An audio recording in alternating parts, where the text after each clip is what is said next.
오늘 말씀의 제목은 눈물의 의미를 모르는 시대, 눈물의 의미를 모르는 시대라는 제목으로 하나님 말씀 나누고자 합니다. 아일랜드 속담 가운데 이런 속담이 있습니다. 흐르는 눈물은 괴로우나 그보다 더욱 괴로운 것은 흐르지 않는 눈물이다. 흘러내리는 이 눈물 속에 여러 가지 아픔과 상처와 괴로움이 아마도 그 눈물 방울 한 방울 한 방울에 담겨져 있겠죠. 하지만 동시에 흘러내리는 그 눈물을 통해서 우리는 아이러니하게도 그 상처와 아픔을 이겨낼 수 있는 힘을 얻기도 합니다. 고대 그리스 비극에서 이것을 카타르시스라고 표현하기도 했는데요, 이것을 감정의 정화라고 합니다. 인간이 삶을 살다 보면 괴로움과 고통 속에 빠져들 때가 있습니다. 내가 굳이 무언가를 잘못하지 않아도, 내가 문제가 있지 않아도 불가항력적으로 만나는 그런 형태의 고난과 어려움과 슬픔과 좌절과 절망이 있어요. 하지만 이것은 흘러내리는 그 눈물을 통해서 표현되지만 또한 흘러내리는 눈물을 통해서 우리의 이 묵은 슬픔들이 떠나보내는 과정도 거칠 수 있다는 겁니다. 이것을 아일랜드 속담으로 바꾸면요, 자신의 내면에 자리 잡은 그 흐르지 않는 그 눈물의 응어리가, 고이고이 간직한 그 눈물의 응어리가 마침내 흐르는 눈물로 바뀌는 순간 자신의 상처와 비극을 그제서야 직시할 수 있게 되고, 또 그동안 외면하고 숨겨왔던 그 상처를 제대로 슬퍼할 수 있게 된다라는 겁니다. 고대 그리스에서는 이 카타르시스를 중요하게 여겼습니다.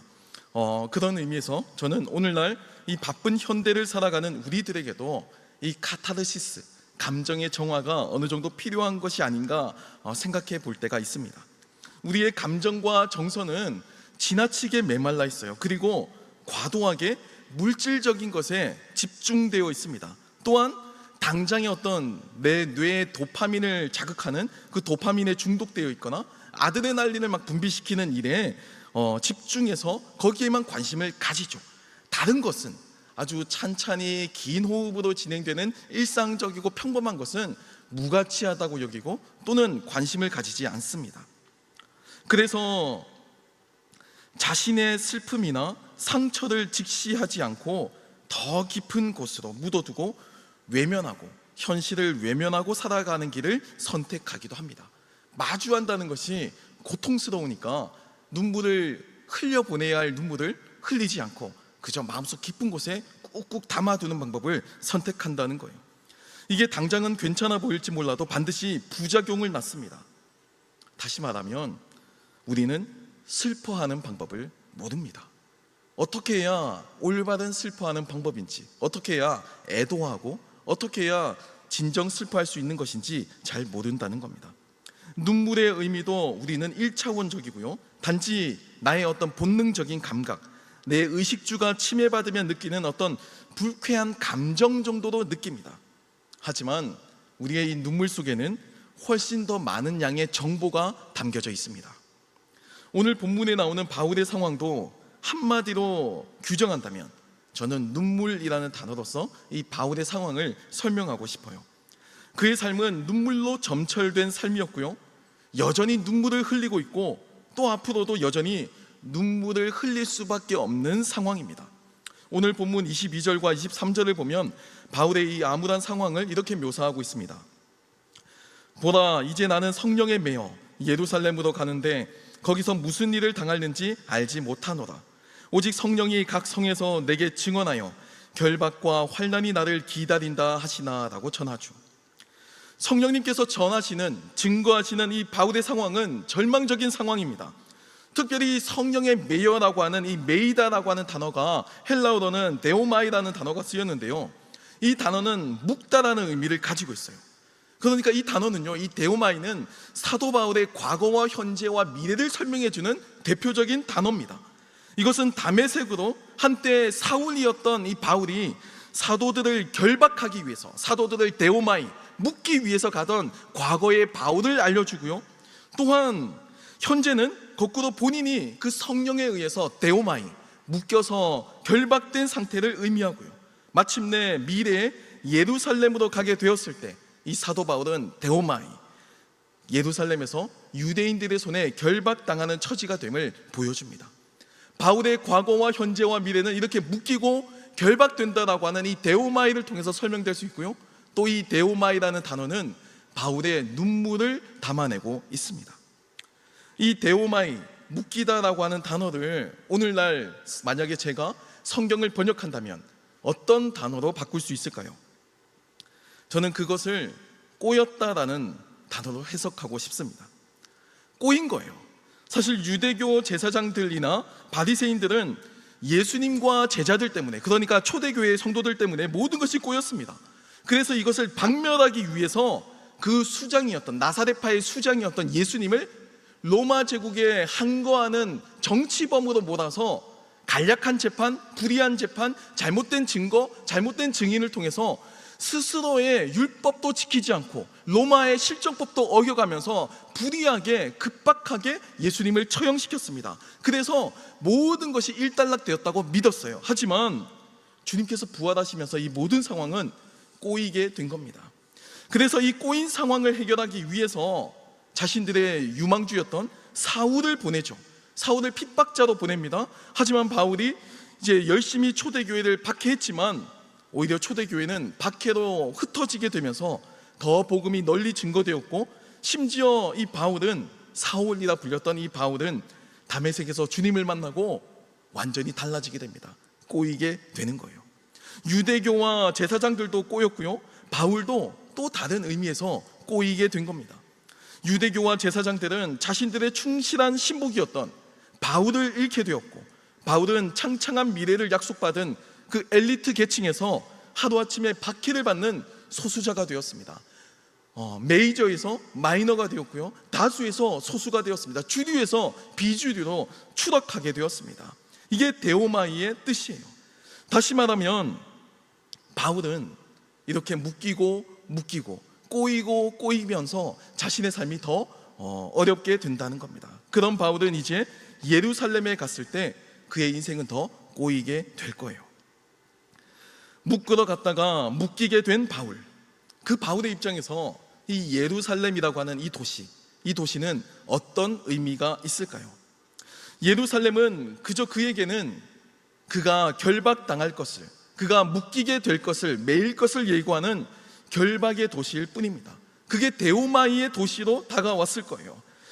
자신의 삶을 더 꼬이게 만들고, 자신의 안위가 더 무너지고, 자신의 계획이 더 빗나가고, 내가 더 편안하지 않고 위험에 처할 그 위기 가운데 놓이게 되는 결박의 도시, 그 도시가 바로 예루살렘입니다.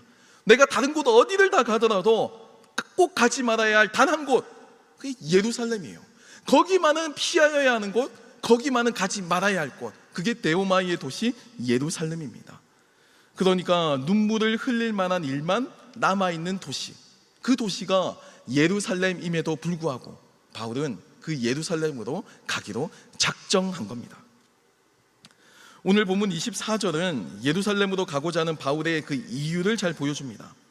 내가 달려갈 길과 주 예수께 받은 사명, 곧 하나님의 은혜의 복음을 증언하는 일을 마치려 하면은 나의 생명조차 조금 더 귀한 것으로 여기지 아니하노라라고 고백합니다. 지금 바울에게 자신이 묶이고 자신의 안위가 결박당하는 일은 중요하지가 않아요. 지금 현재 바울에게 유일한 관심사, 중요한 것은 주 예수께 받은 사명이고요, 또 은혜의 복음을 증언하는 일이었습니다. 이게 가장 중요했어요. 오직 이 일념이 바울이 삶을 이어가는 이유였고, 그의 삶의 유일한 하나의 목적, 하나의 가치였습니다. 여러분, 사실 오늘 본문에 나오는 이 바울의 모습은 그가 한 번도 생전에 만나지는 못했지만 다메섹에서 만났던 그 현현한 예수님의 그 음성, 그 스승 예수를 닮아가는 바울의 모습을 보여주고 있습니다. 십자가를 지시기 위해 굳이 예루살렘으로 향하시는 그 예수님의 모습과 오버랩 되는 거예요. 예루살렘에 입성하시면 자신에게 환호하던 그 백성들이 다시금 십자가에 못 박으라고 외칠 것을 아셨음에도 불구하고 예수님은 예루살렘으로 가시기를 고집하셨습니다. 가룟 유다의 배신을 아셨고, 사랑하는 제자들이 뿔뿔이 흩어질 것도 아셨어요. 채찍질과 조롱과 순환도 아셨고, 십자가 순환과 죽음도 아셨습니다. 왜 나를 버리셨습니까? 라고 하는 이 탄식이 이르기까지 고통을 경험할 것도 아셨습니다. 예수님에게 예루살렘은 이와 같이 데오마이의 도시였어요. 하지만 주님은 예루살렘으로 올라가셨습니다. 다른 곳 어디를 가더라도 단 한 곳 가지 말아야 할 곳이 예수님에게도 마찬가지로 예루살렘이었음에도 불구하고 주님은 내가 꼭 거기를 가야겠노라고 그 길을 걸어가셨다라는 겁니다. 자신에게 주어진 역할을 감당하시기 위해서 묵묵히 그 길을, 예루살렘, 그 데오마이로 향하는 그 길을 걸어가게 된 겁니다. 이를 위해 예루살렘에 입성하셨죠. 그리고 그 예루살렘을 보시며 예수님은 눈물을 흘리셨습니다. 누가복음 19장 41절은 당시 상황을 이렇게 묘사합니다. 가까이 오사 성을 보시고 우시며 라고 예수님의 모습을 기록하죠. 주님은 자신의 어떤 고통이나 나의 그 안위 때문에 눈물을 흘리신 것이 아니고요, 오히려 자신을 겁박하고 자신을 데오마이할, 자신을 겁박하고 고통을 안겨줄 도시인 그 예루살렘을 보시며 우셨습니다. 주객이 전도가 된 거예요. 예루살렘이 폭력자입니다. 폭력을 당하는 사람은 예수님이에요. 가여워해야 할 대상은 예루살렘이 예수님을 가혹하게 대하니까 가여워해야 되는 게 맞는 거예요. 그게 세상의 시선이죠. 하지만 주님은요, 자신이 고난을 당하러 가시면서도 거꾸로 자신을 핍박하고 박해하는 예루살렘을 불쌍히 여기시며 심지어 눈물을 흘리셨다라는 겁니다. 예루살렘은 예수님에게 사랑하는 제자들의 배신을 안겨다 줄 곳이었고요, 또 성부 하나님 아버지로부터 버림을 받는 십자가의 죽음이 예정되어 있는, 잠재되어 있는 곳이었습니다. 그럼에도 주님은 그 길을 피하지 않으셨고요, 예루살렘으로 가고자 결단하셨습니다. 그게 자신의 뜻이 아닌 아버지의 뜻이었기 때문에 주님은 순종하셨죠. 그리고 오늘 본문의 바울도 자신의 스승인 예수님을 따라서 그렇게 예루살렘으로 가겠다라고 동일하게 순종하며 그 길을 걸어갑니다. 아마도 바울은 예수님이 그 예루살렘을 바라보시면서 우셨던 그 예수님의 눈물의 의미를 알았을 겁니다. 그래서 바울도 그 길을 따라서 묵묵히 걸어갈 수 있었던 거예요. 오늘 본문 말씀은 바울이 밀레도에서 에베소 장로들과 이것이 내 생애의 마지막 만남임을 예견하고 남기는 고별 설교의 일부입니다.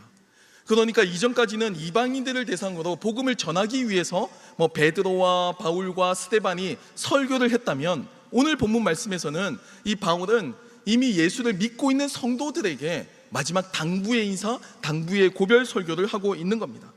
이 설교의 내용을 보시면요, 이 바울이 얼마나 교회를 사랑하는지, 그리고 양떼를 얼마나 세심하게 돌보는지가 잘 드러납니다. 여기서 바울은 자신의 삶을 이렇게 표현하고 있어요. 사도행전 20장 19절 말씀인데요, 곧 모든 겸손과 눈물이며 유대인의 관계로 말미암아 당한 시험을 참고 주를 섬긴 것과 라고 표현합니다. 여기서 바울의 눈물은 인내와 헌신과 고난의 눈물일 겁니다. 단지 누가의 기록상으로는 눈물이라고 하는 한 단어, 이 한 단어로 표현되어 있지만 사실 이 하나의 단어 속에 얼마나 많은 일들이 있었는지 저와 여러분은 이 사도행전을 읽어나가면서 다 알고 있습니다. 감옥에 갇히기도 하고요, 음모를 받아서 고발을 당하기도 하고요, 심지어 죽기 직전까지 돌에 맞기도 하고요, 도망 다니기도 하고요. 바울은 그 파란만장한 삶을 살아갔습니다. 그 많은 삶을, 그 많은 고난을, 그 많은 슬픔을 어떻게 눈물이라고 하는 한 단어 속으로 압축하여 설명할 수 있을까요? 그게 바울의 삶이었다는 겁니다. 또 사도행전 20장 31절을 보면요, 그러므로 여러분이 일깨어 내가 3년이나 밤낮 쉬지 않고 눈물로 각 사람을 훈계하던 것을 기억하라 라고 전합니다. 자신의 삶을 모범으로 삼고 자신 있게 이야기할 수 있다는 것은 엄청난 자신감이 필요한 겁니다. 정말 한치의 실수나 잘못도 없고 내가 하나님 앞에서 당당할 때, 그리고 사람들 앞에 떳떳할 때 이야기할 수 있는 거예요. 바울은 에베소 장로들을 섬긴 그의 열심을 역시 똑같은 단어인 눈물로 규정합니다. 단순히 지식으로 많은 지식을 가르쳤다거나 함께 어울려서 정말 재밌고 행복하게 친하게 지냈다가 아니고, 바울은 그 자신의 삶을 눈물로 표현하고 있습니다. 3년이나 밤낮 쉬지 않고 눈물로써 각 사람을 훈계하던 것은 바울의 사랑과 섬김이었습니다. 절박한 마음과 간절한 사랑, 한 사람이라도 더 예수님을 믿기를, 한 사람이라도 더 그 우상숭배에서 떠나서 진리를 볼 수 있게끔, 정말 이 세상이 다가 아니라 하나님께서 이 땅을 창조하셨고 우리를 구원하시기 위해 주님께서 십자가를 지셨다는 것, 이것을 한 사람에게도 더 전하기 위해서 바울은 절박한 마음과 간절한 사랑을 가지고 눈물을 흘리며 각 사람을 훈계했습니다. 얼마든지 자신을 주장하고 자신의 이익을 따라서 움직일 수 있었던 그 사람이 자신의 모든 것을 내려놓고 눈물로 섬기고 눈물로 훈계한 이유는 예수님께서 그 길을 걸어가셨기 때문이에요. 그리고 그게 바울의 눈물의 의미였습니다. 누가는 오늘 바울의 고별 설교를 들은 에베소 장로들의 모습을 이렇게 표현합니다. 사도행전 20장 36절과 38절 말씀을 보면요, 이 말을 한 후 무릎을 꿇고 그 모든 사람들과 함께 기도하니 다 크게 울며 바울의 목을 안고 입을 맞추고 다시 그 얼굴을 보지 못하리라 한 말로 말미암아 더욱 근심하고 배에까지 그를 전송하니라 라고 전합니다. 눈물로 표현되는 바울의 삶과 섬김을 아는 에베소 장로들은 모두 바울과 함께 안고 크게 울면서 눈물을 흘려요. 그리고 이 눈물은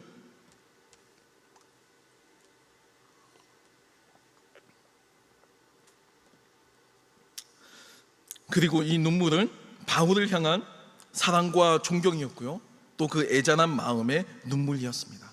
바울 역시도 목자를 떠나보내는 양들을 향한 사랑의 눈물이었어요. 함께 눈물을 흘리며 함께 기도하며 함께 말씀을 나누는 그런 자리였습니다. 아마도 바울의 고별 설교는 바울의 눈물과 에베소 장로들의 눈물로 함께 울며 말씀을 전하고 함께 울며 말씀을 듣고 함께 울며 함께 기도하는 그런 눈물의 자리였을 겁니다. 이 눈물의 의미를 잘 알기 때문에 에베소 장로들은 근심하면서도 바울을 배까지 배웅합니다. 가지 말라고 막지 않고 예수의 길을 따라가는 사도 바울을 격려하고 눈물을 흘리면서도 격려하고 떠나보내는 겁니다.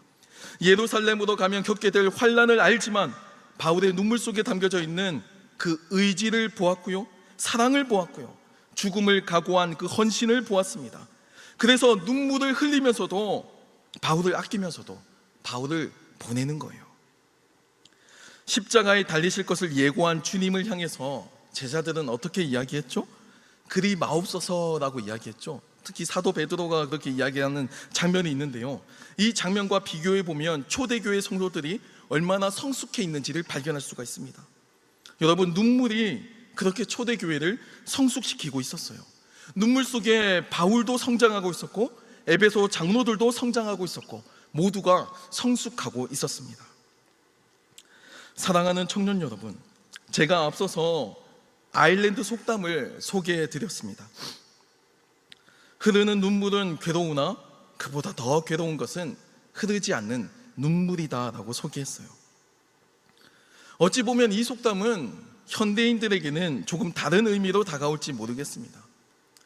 슬퍼하는 방법을 잊어버린 시대, 감정이 메마르고 누군가를 위해서 흘리는 눈물의 가치를 상실한 시대, 자신을 위해서도 남을 위해서도 울지 못하고, 아니 우는 방법을 모르고 그저 낯설어하며 당혹스러워하며 현실을 외면하고 도피하는 이 시대에 이 흐르지 않는 눈물은 아마도 더 괴로울지 몰라요.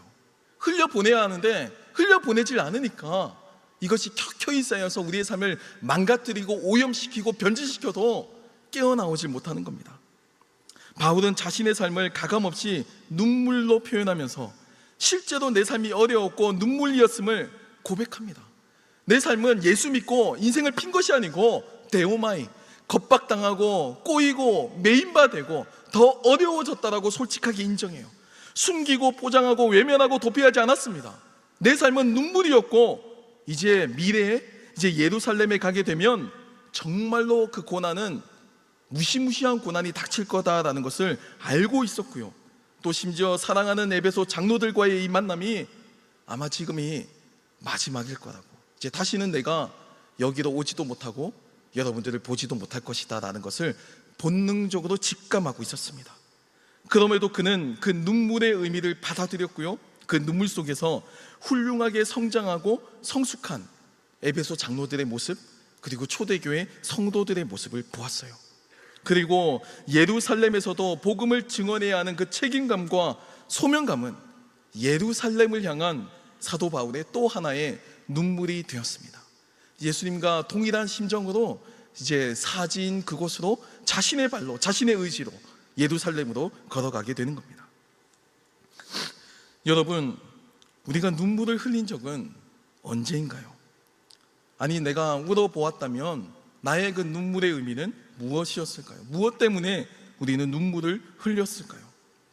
눈물은 감정의 표현일 뿐이지만 이 눈물을 통해서 우리의 삶은 규정되고 정의되기도 합니다. 내가 누군가를 위해서 눈물을 흘렸다는 것은 그 사람과 나와의 특별한 관계성을 보여주죠. 내가 어떤 일 때문에 눈물을 흘렸다는 것은 내가 어떤 위치에 있는지, 어떤 시대를 살고 있는지를 반영하고 설명해 주고 있습니다. 눈물의 목적과 눈물의 의도와 눈물의 근원이 나라는 사람을 소개해 줄 수 있다는 겁니다.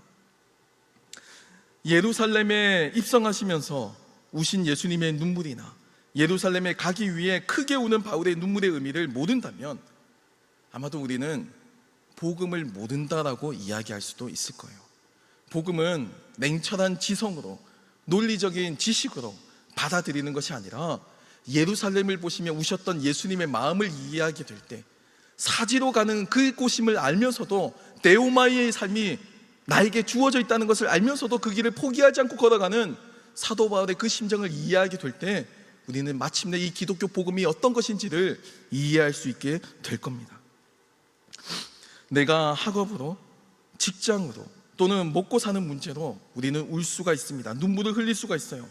하지만 진정으로 슬퍼하고 눈물의 의미를 아는 것은 우리의 삶을 새롭게 성장시킵니다. 초대교회 성도들의 눈물은 절망과 좌절과 낙심만 담겨져 있지 않았어요. 초대교회 성도들의 눈물은 하나님의 사랑과 하나님에 대한 감사와 그리고 부활에 대한 소망과 위로가 담겨져 있었습니다.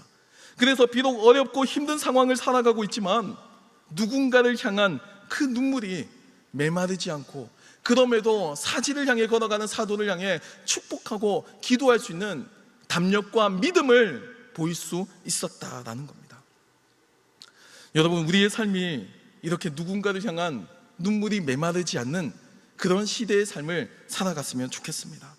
어렵고 힘든 여러 가지 상황이 놓여져 있겠죠. 데오마이와 같이 우리의 삶에 좀 덜어내고 싶고 속박하고 있는 여러 것들을 다 풀어 쉬고 싶은 여러 가지 짐들과 굴레들이 우리의 인생을 짓누르지만, 그럼에도 이 데오마이 가운데에서도 감사와 소망과 위로의 눈물이 있다는 것을, 하나님의 사랑이 우리와 함께 한다는 것을 알고 걸어갈 수 있는 저와 여러분이 되길 소망합니다.